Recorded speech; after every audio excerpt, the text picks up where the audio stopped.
প্রয়োজনে মাথার পাগড়ি খুলে কোমরে বেঁধে নাও, দেখবা বেঈমানরা এমন করে পালাবে, ওরা রাস্তা পাবে না পালানোর। আর ইসলাম সেই সময় গোটা বাংলার জমিনে কালিমার পতাকা পাত পাত করে উঠতে থাকবে, ঠিক কিনা? স্টেজে যদি শুধু নাম ঘোষণা করা হতো হেদায়েতুল্লাহ আজাদী, আমারও মনের মধ্যে থাকতো লোকটা আমারে মূল্য দিল না। আবার আপনারাও মনে করতেন মনে হয় ছোট হুজুর, কি কথা বলেন না কেন? কিন্তু যখন নবীর সাহাবায়ে কেরামদের নাম না হয়, আবু বকর সিদ্দিক রাদিয়াল্লাহু আনহু, কোন মুফতি আছে, মাওলানা আছে, মুফাসসিরে কোরআন আছে, যে কথা বলেন না কেন আপনারা?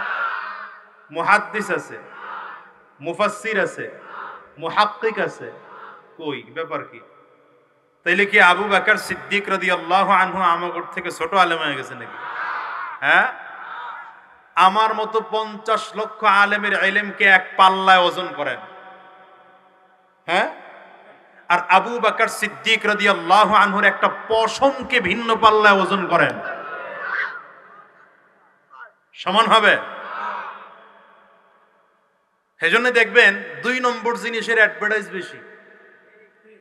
2 নম্বর জিনিসের অ্যাডভার্টাইজ, 1 নম্বর জিনিসের অ্যাডভার্টাইজ লাগে না, প্রচার টোচার কম লাগে।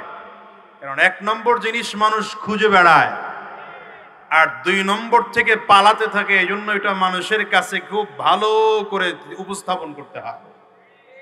এই জন্য দেখবেন ভণ্ড পীরদেরও চেহারাও খুব সেই মানের চেহারা। ভণ্ড পীরদের আমাকে টুপির দাম 50 টাকা, কিন্তু দেখবেন আমাদের দেশের কিছু পীর আছে, পীরদের টুপির দাম বাবারে বাবা 10,000, 15,000, 20,000 ছাড়ায় যায় টুপির দাম। আমাদের ওই আজীবন ওই যে জামা নিয়ে কিনছি, জামা পড়ছি, বাস ওই কামই শেষ। আর তাগর জামার মধ্যে আবার স্বর্ণ নাকি খচিত থাকে, কথা কন না কেন? বাংলাদেশের সব থেকে বড় পীর হলেন পীর সাহেব চরমনাই। এত মুরিদওয়ালা পীর গোটা বাংলাদেশ না পৃথিবীর মধ্যে আছে কিনা খুঁজে বের করেন। কি কথা বলেন না কেন? উনি যদি খালি বলতেন যে সব মুরিদ প্রতি বছর আমারে 1 টাকা করে দিবা, যতজন মুরিদ আছো আমারে কারে পীর সাহেব হুজুরের 1 টাকা করে দিবে, তাহলে তো তার কোটি কোটি টাকা হয়ে যায়। আমার কথা আসতে বলেন কেন?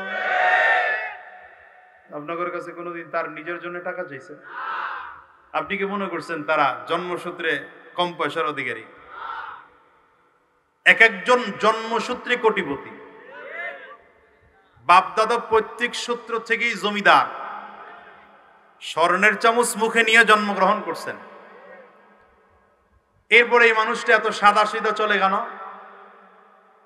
কারণ হলো ওই যে 1 নম্বর জিনিস অ্যাডভার্টাইজ কম লাগে, 1 নম্বর জিনিসের প্যাকেজিং খুব বেশি ভালো হয় না, কথা কয় না?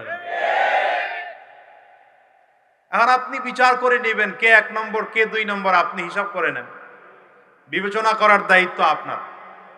যাই হোক, আবু বকর সিদ্দিক রাদিয়াল্লাহু আনহু তিনি আমার নবীর এমন একজন সাহাবী, যেই সাহাবী আবু বকর সিদ্দিক আমার নবীর হাতে হাত দিয়ে প্রথম কালিমা পড়ে মুসলমান হয়েছেন। আবু বকর সিদ্দিক রাদিয়াল্লাহু আনহু এমন একজন মানুষ যিনি আমার নবীর অনুমতি সাপেক্ষে সর্বপ্রথম কাবার চত্বরে দাঁড়িয়ে ইসলামের পক্ষে খুতবা প্রদান করেছেন। আবু বকর সিদ্দিক রাদিয়াল্লাহু আনহু এমন একজন মানুষ যিনি আমার নবীকে পৃথিবীর মধ্যে প্রথম আমার নবীকে কাঁধের উপরে উঠিয়েছেন। আবু বকর সিদ্দিক রাদিয়াল্লাহু আনহু এমন একজন মানুষ যিনি আমার নবীকে সর্বপ্রথম নিজের কোলের মধ্যে মাথা রেখে নবীকে ঘুম পাড়িয়েছেন। আবু বকর সিদ্দিক রাদিয়াল্লাহু আনহু এমন একজন মানুষ যিনি আমার নবীর জন্য সর্বপ্রথম ইতিহাসে এটা বিরল, আমার নবীর হেফাজতের জন্য সাপের কামড় খেয়ে সহ্য করেছেন। এই জন্য আবু বকর সিদ্দিক রাদিয়াল্লাহু আনহুর জন্য ঘোষণা, কিয়ামতের ময়দানে জান্নাতে যাওয়ার সিরিয়াল যখন শুরু হবে, নবীদের সিরিয়াল শেষ, উম্মতদের সিরিয়াল যখন শুরু হবে, সর্বপ্রথম আবু বকর সিদ্দিক রাদিয়াল্লাহু আনহুকে জান্নাতের 8টা দরজা একসাথে খুলে ডাকা হবে। যেই দরজা দিয়ে ঢুকতে মনে চায় তো সেই দরজা দিয়ে জান্নাতে ঢুকে যাবে। মর্যাদা কেমন, দাম কেমন, মূল্য কেমন! এই আবু বকর সিদ্দিক রাদিয়াল্লাহু আনহুর কথা বলতেছি, বদরের যুদ্ধে, কোন যুদ্ধে? বদরের যুদ্ধে আবু বকর সিদ্দিক রাদিয়াল্লাহু আনহু মুসলমানদের পক্ষে উপস্থিত হয়েছেন, ইসলামের পক্ষে উপস্থিত হয়েছেন। কিন্তু আবু বকর সিদ্দিক রাদিয়াল্লাহু আনহুর ছেলে তখনও কাফির ছিল। তার মানে ব্যাপারটা কি দাঁড়াইলো? ছেলে ইসলামের পক্ষে এসেছে যুদ্ধের ময়দানে, বাবা ইসলামের পক্ষে এসেছে, কোরআনের পক্ষে, দ্বীনের পক্ষে, নবীর পক্ষে, আল্লাহর পক্ষে আসছে বাবা। সন্তান আসছে কাফিরের পক্ষে, ইসলামের বিরুদ্ধে, কোরআনের বিরুদ্ধে, নবীর বিরুদ্ধে, আল্লাহর বিরুদ্ধে। পরবর্তীতে ছেলে কালিমা পড়ে মুসলমান হয়েছেন। মুসলমান হওয়ার পরে নিজের সন্তান তার বাবা আবু বকর সিদ্দিক রে বলতেছেন, বাবা অমুক যুদ্ধে তো আমি তোমারে কাছে পেয়ে গেছিলাম, আমি যদি চাইতাম তাইলে তোমারে জমিন থেকে বিদায় করে দিতে পারতাম, খুব সুযোগ পেয়েছিলাম তোমাকে মারার, কিন্তু আমি মারি নাই। কেন জানো? কেন মারি নাই? কারণ হলো তুমি যে আমার বাবা, আমি তো আমার বাবার গায়ে আঘাত করতে পারি না, এই জন্য আমি তোমারে আঘাত করি নাই, জমিন থেকে বিদায় করি নাই। এটা হলো তার সন্তানের বক্তব্য।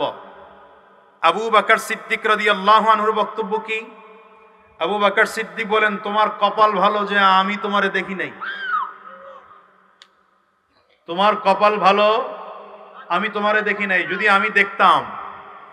আমি দেখতাম যে আমার সন্তান ইসলামের বিরুদ্ধে, কোরআনের বিরুদ্ধে, নবীর বিরুদ্ধে, আল্লাহর বিরুদ্ধে, বেঈমানদের পক্ষে যুদ্ধ করার জন্য যুদ্ধের ময়দানে হাজির হয়েছে, তো আমি সন্তানকে এক জাররা পরিমাণ মায়া করতাম না, ওকে জবাই করে জমিন থেকে বিদায় করে জাহান্নামে পাঠিয়ে দিতাম।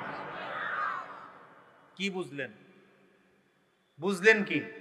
রক্তের সম্পর্ক বড় না, ঈমানের সম্পর্ক বড়।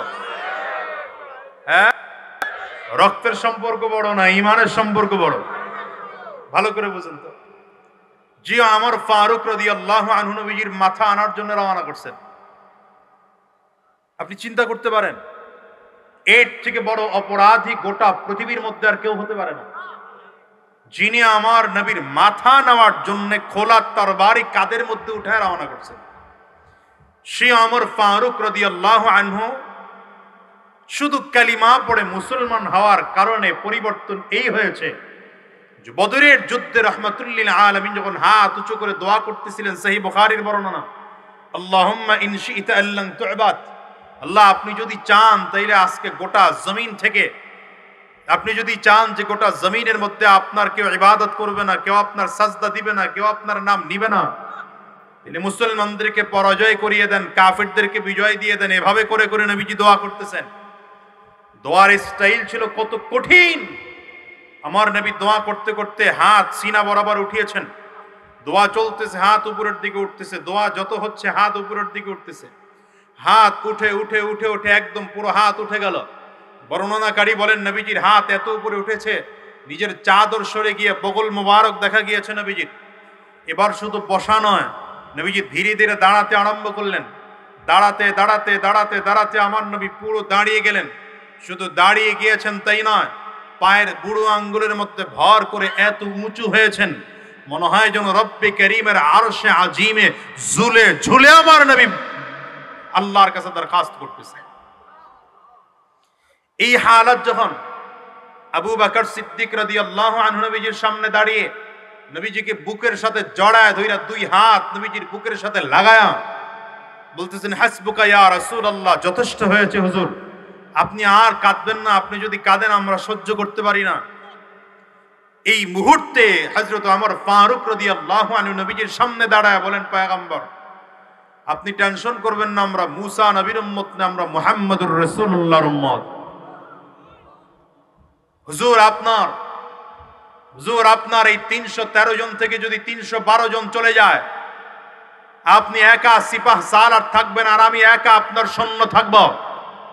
আপনি আমার সেনাপতি থাকবেন, আমি আপনার সৈন্য থাকব।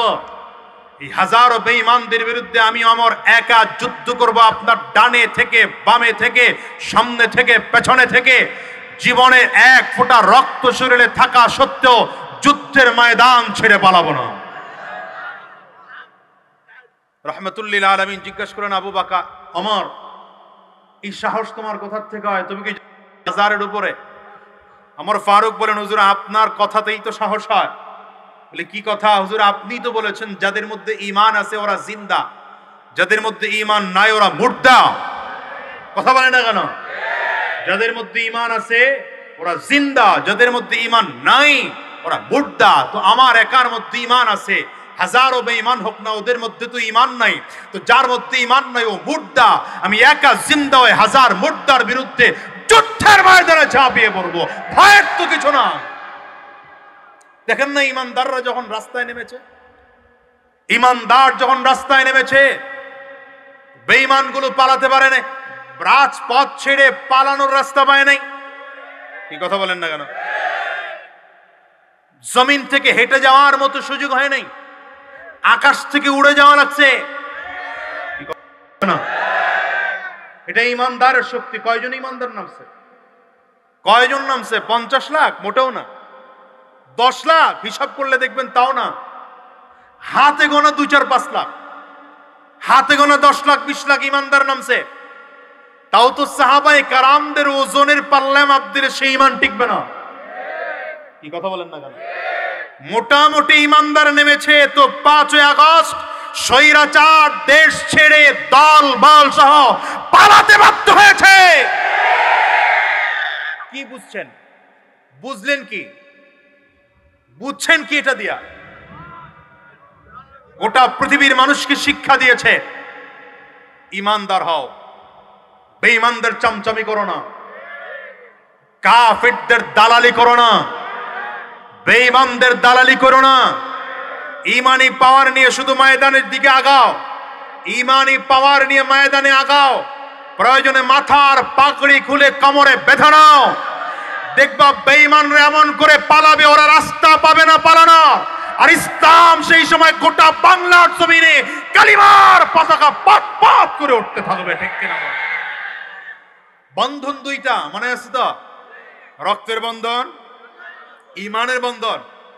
রক্তের বন্ধন, ঈমানের বন্ধন। দেখেন পয়গম্বর নূহ আলাইহিস সালাতু ওয়াস সালাম সবাইকে জোড়ায় জোড়ায় করে নৌকার মধ্যে উঠাচ্ছেন, জাহাজের মধ্যে উঠাচ্ছেন, জোড়ায় জোড়ায় উঠাইতেছেন। নিজের সন্তান পয়গম্বর নূহ আলাইহিস সালামের সন্তান, নবীর সন্তান, সাধারণ ঈমানদারদের না। কার সন্তান? নবীর সন্তান। সন্তান দাঁড়িয়ে আছে, পয়গম্বর নূহ আলাইহিস সালাম বললেন নৌকা উঠো। বলে উঠবো না। তাহলে কি করবা? ইয়াসিমুনি ইলাল জাবাল, পাহাড়ে উঠবো, পাহাড়ে আশ্রয় নেব। পাহাড় অনেক উঁচু, পাহাড় অনেক উঁচু, বাস ওখানে আশ্রয় নেব। পয়গম্বর নূহ আলাইহিস সালাতু ওয়াস সালামের সাথে কথা হচ্ছে, এই মুহূর্তেই এমন বিকট এক তুফান আসলো, নৌকা একদিকে ভেসে চলে গেল আর তার সন্তানকে ডুবিয়ে জমিন থেকে বিদায় করে দেওয়া হলো।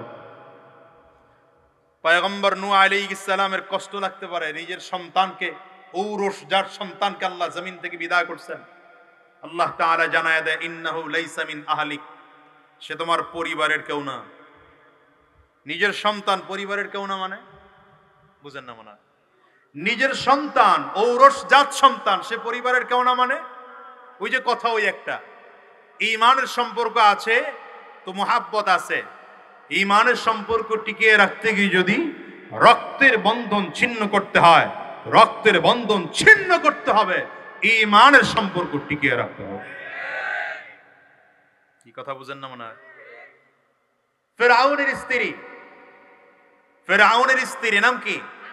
আসিয়া। দেখেন ফিরআউনের বিবি, ফিরআউন হলো পৃথিবীর মধ্যে সবথেকে নিশ্চিত জাহান্নামী, নিশ্চিত জাহান্নামী। কেমন জাহান্নামী? অনিশ্চিত জাহান্নামী না। শয়তান যেমন প্রকাশ্য দুশমন, ফিরআউন হলো আল্লাহ পাকের ঘোষিত জাহান্নামী।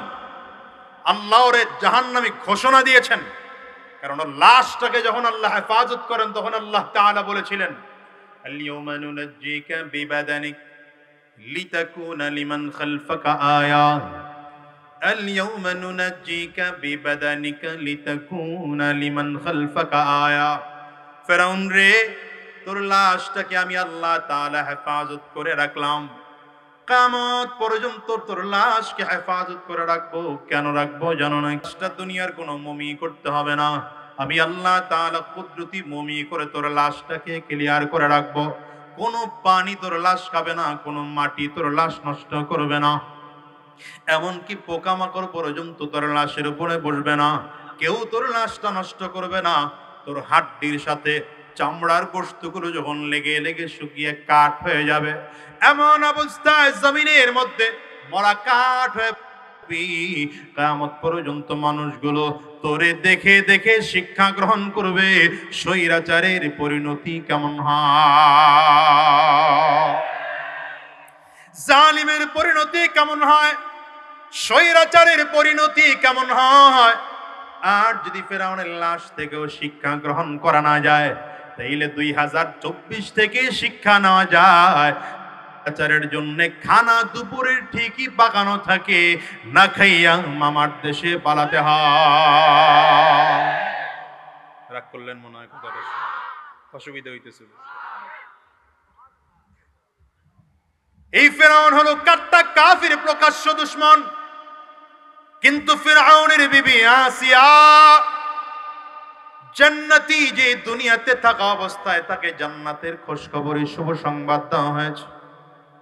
কিতাবের মধ্যে লেখে আসিয়া একবার ফেরাউনের সামনে বসে বাতাস করতেছে, বাতাস করে করে হঠাৎ করে পাখাটা হাত থেকে নিচে পড়ে গেল। আসিয়া উঠে দেখিয়ে পড়লো বিসমিল্লাহ। কি পড়ছে বলেন না, কি বললো? বিসমিল্লাহ পড়েছে। ফেরাউন ডাক দেয়, এটা কার নাম নিলা? তুমি কার নাম নিলা? আল্লাহ আবার কে? আসিয়া ডেকে বলে, ফেরাউন, আমি পয়গম্বর মুসা থেকে শিখেছি তুমি আমাদের রব নয়, আমাদের রব তোমার রব। গোটা পৃথিবীর মানুষের রব আরেকজন আছে। আঙ্গুলটা উঁচা করে চিল্লায় বলেন তিনি কে? আরো জোরে বলেন তিনি কে? আমি আমার ওই আল্লাহর নাম নিয়েছি, আমি দুনিয়ার কারো নাম নেই রে, আমি সে আল্লাহ পাকের নাম নিয়েছি। ফেরাউন বলে, আসিয়া 7 দিন সময় দেওয়া হলো তোমাকে, 7 দিনের মধ্যে সিদ্ধান্ত নিয়ে আমাকে জানাইবা আমাকে রব মানবা না আল্লাহকে রব মানবা। আসিয়া ডেকে বলে, ফেরাউন 7 দিন সময় লাগবে না, এই মুহূর্তে যদি আমাকে প্রশ্ন করা হয় জবাব যা আসবে, 7 দিন পরেও প্রশ্ন করা হলে একই জবাব আসবে, আমার রব একজন, তিনি আমার আল্লাহ। এক এক করে করে 7 দিন সময় পার হয়ে গেল। এবার ফেরাউনকে আসিয়াকে ফেরাউন বিশাল এমন ময়দানের মধ্যে নিয়ে আসছে, লক্ষ লক্ষ মানুষ আসিয়াকে হাতের মধ্যে লোকজনদের সামনে এনে হাতের মধ্যে কড়া পড়িয়েছে, হাত কড়া পড়িয়েছে, পায়ের মধ্যে শিকল দিয়ে হলো। এইবার আসিয়াকে প্রশ্ন করা হলো, আসিয়া আমি ফেরাউনকে রব বলে মানো কিনা? আসিয়া বলে, আগেই বলেছি মানি না, নতুন করে সিদ্ধান্ত জানানোর কিছুই নাই, আমার কথা একটাই। জীবিত অবস্থায় মানুষদের সামনে দাঁড় করাইয়া পরনের কাপড়গুলো টেনে টেনে খুলে ফেলা হয়। আসিয়ার পরন থেকে কাপড়গুলো সব খুলে ফেলা হয়। আসিয়া কোনো কথা বলে না, শুধু চোখ দিয়ে পানিগুলো ফালায়, আসমানের দিকে মাথা উঁচু করে আসিয়া যেন কি বলতেছে। ফেরাউন এইবার লম্বা কথা, ফেরাউন হাতের থেকে নখগুলো টেনে টেনে খুলে ফেলতেছে, চামড়াগুলো খুলে ফেলা হয়। এবার ফেরাউন আসিয়াকে শাস্তির মাত্রা আরো বাড়িয়ে দেওয়ার জন্য তক্তার মধ্যে শোয়া হাতের মধ্যে প্যারাক মেরে দেয়, পায়ের মধ্যে প্যারাক মেরে দেয়। আল্লাহ কোরআনে বলেন, ওয়া ফিরআউন দিল আওতাদ, ফিরআউনের অবস্থা হলো ও মানুষের শরীরের মধ্যে প্যারাক মেরে দিত, লোহা মেরে দিত। আসিয়ার এভাবে যখন হাতে আর পায়ের মধ্যে প্যারাক মেরে তক্তার মধ্যে সময় রাখা হয়েছে, ইতিমধ্যে ফেরাউন লোকজনদের জল্লাদদেরকে ডেকে বলে, এক কাজ করো, ও যদি আমাকে রব বলে না মানে, বিশাল করে গর্ত তৈয়ার করো, গর্তের মধ্যে আগুন প্রজ্বলিত করো। গর্তের মধ্যে আগুন জ্বালানো হয়, আসিয়াকে ধীরে ধীরে ধীরে ধীরে তক্তার মধ্যে শোয়াইয়া ওই আগুনের দিকে ধীরে ধীরে ধীরে নিয়ে যাওয়া হয়। এখনই আসিয়াকে তক্তা থেকে ওই আগুনের মধ্যে ফেলা হবে।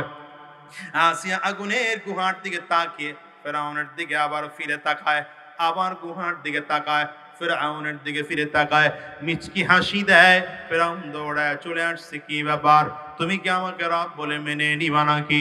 বলে না না, তোমাকে রব মানার প্রশ্নই আসে না, সিদ্ধান্ত 7 দিন আগে দিয়ে দিলাম। তবে এখন কেন হাসি জানো? তুমি আমার জন্য যে গর্তটা তৈয়ার করেছো, আমি তো তাকিয়ে তাকিয়ে দেখি ওই গর্তের মধ্যে আগুন জ্বলে না। আমি তাকায় তাকায় দেখতেছি আগুনের মধ্যে আমার আল্লাহ তাআলার কাছে আমি একটা দরখাস্ত করেছিলাম। কি দরখাস্ত করেছিলেন? নাসিয়া আল্লাহ পাকের কাছে। কুরআনুল কারীম আল্লাহ তাআলা গোটা পৃথিবীর মানুষকে জানায় দেয়, রাব্বি বিনিলি ইনদাকা বাইতান ফিল জান্নাহ ওয়া নাজ্জিনি মিন ফিরআউনা ওয়া আমালিহি ওয়া নাজ্জিনি মিনাল কওমিল যালিমিন। আসি আল্লাহর কাছে ডাক দেয়, আল্লাহ ফিরআউন আমাদেরকে নির্যাতন করে, জুলুম করে, অত্যাচার করে, আমি সহ্য করতে পারি না গো আল্লাহ। তারপরেও তোমার কাছে দরখাস্ত বিরূপ করি না, আমি তোমার কাছে দরখাস্ত করি, আল্লাহ ফেরাউনের নির্যাতন থেকে আমাকে হেফাজত করো। আর আমার একটা ছোট্ট আবদার, আমারে মারতেছে তোমার জন্য গো আল্লাহ, তোমাকে রব বলে মানি, এই জন্য আমার প্রতি এত নির্যাতন। ওগো মালিক, তোমার কাছাকাছি জান্নাতের মধ্যে একটা ঘর আমার জন্য বানায় দিও। আসিবার ডেকে বলে, ফেরাউন আমি যে আল্লাহর কাছে দরখাস্ত করেছি, দোয়া করেছি, আবেদন করেছি, আমার দোয়াটা আমার আল্লাহ তাআলা কবুল করে নিয়েছে। আমার কাছে মনে হয় আমার আল্লাহ তাআলা জান্নাতের বাড়ির একটা স্যাম্পল বানাইয়া আমার জন্য আগুনের গুহার মধ্যে পাঠিয়ে দিয়েছে। ও দুনিয়ার মুসলমানেরা, সাবধান করে বলে যাই, সাবধান করে বলে যাই, ঈমানের সম্পর্ক বড় কঠিন সম্পর্ক, ঈমানের সম্পর্ক বড় দামি সম্পর্ক। রক্তের সম্পর্ক আসলেও দামি নয়, রক্তের সম্পর্ক আসলেও দামি নয়, আসলেও দামি নয়। কারণ কখনো এমন হয় সম্পদের কারণে ভাই ভাইয়ের বিরুদ্ধে চলে যায়, এমন হয় কি হয় না? আওয়াজ করে বলেন। এই সম্পদের কারণে এমন হয় সন্তান বাবাকে হত্যা করে, আবার কখনো এমন হয় বাবা সন্তানকে হত্যা করে, স্বামী তার স্ত্রীকে হত্যা করে, কখনো স্বামী তার স্ত্রীকে হত্যা করে। এমন হয় কি হয় না? বাংলাদেশের ঘটনা আছে না নাই? কিন্তু মনে রাখো মুসলমান, আমার নবীর সাহাবায়ে কেরাম এত এত, আমার নবীর সাহাবী, কত সাহাবী এমন ছিলেন নিজের সম্পদটুকু পর্যন্ত সব আর একজন ভাইকে দিয়েছেন। ওই যে মুহাজির সাহাবী যারা ছিলেন, আমার নবী মুহাজির একজনকে আনসার সাহাবীর সামনে দাঁড় করাইয়া দুইজনকে ভাই ভাই বানায় দিতে। আমার নবী রাহমাতুল লিল আলামিন এমন একজন মুহাজির সাহাবীকে ফজরের নামাজে পরে দাঁড় করাইলেন। কে আছো আমার এই সাহাবী, আজকে রাতে হিজরত করে মক্কা থেকে মদিনায় আসছে, কে আমার এই সাহাবীকে ভাই বানায় বাড়িতে নিয়ে যাইবা? একজন আনসার সাহাবী দাঁড়িয়েছেন, হুজুর আমি আমার বাড়িতে নিয়ে যাব। আনসার সাহাবী বাড়ির মধ্যে নিয়ে, আনসার সাহাবী এই সাহাবীকে একাকিত্ব কাটানোর জন্য, একাকিত্ব থেকে মুক্তি দেওয়ার জন্য চমৎকার করে নিজের দুইটা বিবির থেকে একজন বিবিকে তালাক দিয়ে বললেন, ভাই ইদ্যত শেষ হলে আমার এই বিবিকে তুমি বিয়ে করে নিবা। তুমি মক্কা থেকে এসেছো, কাউকে সাথে করে নিয়ে আসো নাই, তোমার একজন বিবি দরকার। আমার দুই বিবি আছে, একজন হলেও চলবে, যিনি সব থেকে সুন্দরী, তোমার জন্য তালাক দিয়ে দিলাম, ইদ্যত পূরণ হয়ে গেলে তুমি বিয়ে করে নিও। মুহাজির সাহাবী তাকিয়ে আছে, এটা আনসার সাহাবীর কেমন আচরণ হতে পারে? নিয়ে গেলেন ফসলি জমিনের মধ্যে, নিজের ফসলি জমিন দেখায়, ভাইরে এই মাথা থেকে আরম্ভ করে ওই মাথা পর্যন্ত পুরোটা জমিন আমার, এই জমিনটাকে অর্ধেক করে ভাগ করে দিলাম, এই ভাগটা তুমি নিয়ে নাও, এই ভাগটা আমি নিয়ে নিলাম। নিজের অর্ধেক জমিনটা পুরো আমার আনসার মুহাজির সাহাবীকে দিয়ে দিলেন। নিজের বাড়িতে এসে নিজের ঘরটাকেও দুইটা ভাগ করলেন, অর্ধেকটা মুহাজির সাহাবীকে দিয়ে দিলেন। নিজের সম্পদকে দুইটা ভাগ করে এক ভাগ অর্ধেক করে নিজের ভাইরে দিয়ে দিলেন। আর বললেন, ভাই টেনশন করো না, টেনশন করো না, এতদিন আমার বাবার আমি একা সন্তান ছিলাম, আমার বাবার সমস্ত সম্পদগুলো আমি একা ভোগ করেছি, এখন তো আমার বাবার আরেকজন সন্তান হয়েছে, তুমি আমার আরেকজন ভাই হয়েছ, আমি আমার বাবার সম্পদ একা ভোগ করতে পারি না, তুমি এখন থেকে ভোগ করা শুরু করে দাও, অর্ধেক করে ভাগ করে দিলাম, যদি প্রয়োজন হয় আরো তোমারে দেব। এই দুনিয়ার মুসলমানেরা, সাহাবায়ে কেরামদের অবস্থা কত চমৎকার জানো? যুদ্ধের ময়দানে বেঈমানদের হাতে সব সাহাবায়ে কেরাম মারাত্মক জখম অবস্থায় আছেন, মৃত্যুর যন্ত্রণা সাহাবায়ে কেরাম কাতরাইতেছে, মৃত্যুর আগ মুহূর্তে শহীদ হয়ে যাবেন, জমিন থেকে বিদায় নিয়ে যাবেন, আল আতাস আতাস বলে চিৎকার করতেছেন, আর পিপাসা পানি পানি বলে চিৎকার করে পেয়ালা সামনে নিয়ে ধরা হলো। পেয়ালাটা যখন মুখের মধ্যে লাগাইয়া পানি পান করবেন, হঠাৎ করে পাশের থেকে আরেকজনকে যেন ডাক দেয়, আমারও পানি লাগবে, আমারও পানি লাগবে। পেয়ালাটা ধাক্কা দিয়ে সরায় বলে, আমার লাগবে না, যাও। আমার যে ভাইটা পানি বলে ডাক দিয়েছে, ওই ভাইয়ের কাছে মনে হয় আমার থেকে বেশি পানির পিপাসা, ওই ভাইয়ের কাছে পানির পেয়ালাটা নিয়ে যাও। তার কাছে নিয়ে যাওয়া হলো, তিনি আবার আরেকজনের আওয়াজ পাইলেন, এমন করে করে সব সাহাবী পানি পান না করে জমিন থেকে বিদায় হয়ে শহীদ হয়ে গেলেন। ও মুসলমান রে, হৃদ্যতা, মহাব্বত, আন্তরিকতা আজকে গোটা জমিন থেকে চলে গেল। এখন মুসলমান মুসলমান মারামারি হয়, টুপিওয়ালা মারামারি হয়, আছে না নাই চিল্লায় বলো। এক টুপিওয়ালা আরেক টুপিওয়ালারা দেখতে পারে না, পাঁচ কলকি পড়েছো তো গোল টুপিওয়ালাদের দেখলে মেজাজ গরম হয়, গোল টুপি পড়েছো পাঁচ কলকিওয়ালা দেখলে মেজাজ গরম হয়, গোল টুপি পড়েছো চোক্কা টুপিওয়ালা দেখলে মেজাজ গরম হয়, চোক্কাওয়ালা পড়েছো জালি টুপি দেখলে মেজাজ গরম হয়। এক পীরের মুরিদ আরেক পীরের মুরিদরে সহ্য করতে পারে না, এক ইমাম আরেক ইমামকে সহ্য করতে পারে না, এক মসজিদের মুসল্লি আরেক মসজিদের মুসল্লিরে সহ্য করতে পারে না। এমন করে করে আর কতদিন দ্বন্দ্ব করবা বলো? তুমি এমন করে দ্বন্দ্ব করো, বেঈমানগুলো এই সুযোগে ক্ষমতা হাতাইয়া নিয়ে যাইতেছে, বেঈমানগুলো এই সুযোগের মধ্যে গোটা বাংলাদেশের সব সম্পদগুলো বাহিরে পাচার করে দিতেছে। সুতরাং তোমাদেরকে অনুরোধ করে যাব, টুপি নিয়ে মারামারি বন্ধ করে দাও। কথা বলেন না কেন, ঠিক না বেঠিক? পীর নিয়ে মারামারি বন্ধ করে দাও, হক্কানে পীরের মুরিদ হও, কোনো অসুবিধা নাই, মাথায় টুপি যা থাকো কোনো অসুবিধা নাই। বরঞ্চ আমি তো সব সময় বলি, আজকেও বলে যাই, ইসলামের বিশ্বাস হচ্ছে এইটা, তোমার মাথায়ও টুপি, আমার মাথায়ও টুপি, তোমার মুখেও দাড়ি, আমার মুখেও দাড়ি, তুমিও আমার আল্লাহকে রব মানো, আমিও আমার আল্লাহকে রব মানি, তুমিও মুহাম্মদুর রাসূলুল্লাহ সাল্লাল্লাহু আলাইহি ওয়াসাল্লামকে নবী মানো, আমিও নবী মুহাম্মদুর রাসূলুল্লাহ সাল্লাল্লাহু আলাইহি ওয়াসাল্লামকে নবী মানি, তুমিও কোরআনকে ইসলাম ধর্মের ধর্মীয় গ্রন্থ মানো, আমিও কোরআনকে ইসলাম ধর্মের ধর্মীয় গ্রন্থ মানি। সুতরাং তোমার মধ্যে আর আমার মধ্যে কোনো পার্থক্য নাই, তুমিও যা আমিও যা, চলো কাঁধে কাঁধ মিলাইয়া হাতে হাত রেখে আবার যুদ্ধের ময়দানে নামবো। প্রয়োজনে রক্তের দরকার হলে রক্ত দেব, জীবনটাও যদি দেওয়ার দরকার হয় এই বাংলাদেশে ইসলাম কায়েম করব। কারা কারা তৈয়ার আছো?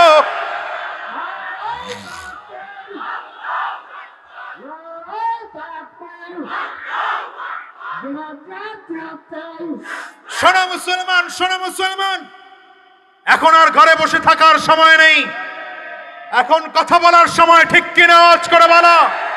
ময়দানে ঝাঁপিয়ে পড়ার সময়, ঠিক কিনা বলো। পরিবর্তন, দেশের পরিবর্তন করার সময়, সংবিধানের জায়গায় কোরআন বসানোর সময় এখন, ঠিক কিনা আওয়াজ করে বলো। আমরা তো তাকিয়ে তাকিয়ে দেখি, ছাত্র ভাইয়েরা রক্ত দিল, ছাত্র ভাইদের সাথে আমরা রক্ত দিলাম, কিন্তু দিন শেষে মনে হলো যেন পরিবর্তন হয়েছে শুধু এতটুকু, এতদিন লাল মিয়া খাইতো এখন কালা মিয়া খায়, এখন তো এতদিন সলিম উদ্দিন খাইতো এখন কলিম উদ্দিন খায়, এতদিন মামায় খাইতো এখন চাচায় খায়। কথা কও না কেন? খাওয়ান বন্ধ হয় নাই। সুতরাং গোটা বাংলাদেশকে যদি ভালো করতে হয়, গোটা বাংলাদেশকে যদি ভালো করতে হয়, আলহামদুলিল্লাহ সুম্মা আলহামদুলিল্লাহ, আমরা ইতিহাস দেখতেছি, দৃশ্য দেখতেছি, আমার কাছে তো মনে হয় বাংলাদেশের আকাশে কোরআনের পতাকা দেখা যাচ্ছে, বাংলাদেশের বাতাসে ইসলামের সুবাতাস দেখা যাচ্ছে, ঠিক কিনা বলো। ওলামায়ে কেরাম কাছাকাছি আসতে শুরু করেছেন, ওলামায়ে কেরাম হাতে হাত রাখতে শুরু করেছেন, কাঁধে কাঁধ মিলাতে শুরু করেছেন। এ বাংলার জমিনে যদি পীর সাহেব চরমনাই যদি তোমাদেরকে ডাক দেন আবার রাজপথে নামব, রক্তের দরকার হলে রক্ত দেব, জীবন দিতে হলে তৈয়ার আছো কারা কারা, তৈয়ার আছো কারা কারা? এই মুজাহিদ বসে নয়, দাঁড়িয়ে আল্লাহকে দেখাও।